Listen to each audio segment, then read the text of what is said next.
കണ്ടിട്ടുണ്ടോ? നമ്മുടെ ശരീരത്തിന് ആവശ്യമായിട്ടുള്ള ഒരുപാട് ഔഷധ ഗുണങ്ങൾ അടങ്ങിയിട്ടുള്ള പൂവാണ് കേട്ടോ ഇത്. ഈ ഒരു പൂവിന്റെ പേര് അഗസ്ത്യ പൂവ് എന്നാണ്. ഈ ഒരു പൂവില് ധാരാളം അയണും കാൽസ്യം അതുപോലെ വിറ്റാമിൻ എ, വിറ്റാമിൻ ബി ഇവയൊക്കെ അടങ്ങിയിട്ടുണ്ട്.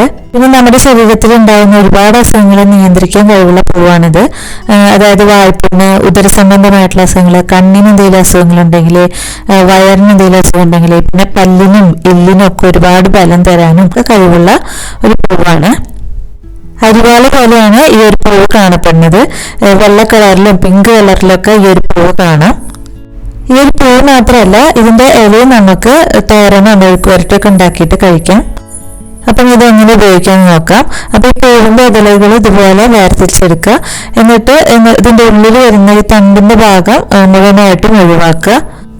ഇതിൽ കാണുന്ന മഞ്ഞപ്പൊടിപ്പോ അല്ലെങ്കിൽ ഈ പൂവിന്റെ ഇതളല്ലാതെ ബാക്കി എന്ത് ഭാഗം കലർന്നാലും ഈ ഒരു തോരനൊരു കയ്പോ ചവർപ്പൊക്കെ അനുഭവപ്പെടുന്നതാണ്. അപ്പോൾ ഇതിൽ മാത്രമായിട്ട് വേർതിരിച്ചെടുക്കാനായിട്ട് നോക്കാം കേട്ടോ. ഇനി തോരൻ എങ്ങനെ ഉണ്ടാക്കാൻ നോക്കാം.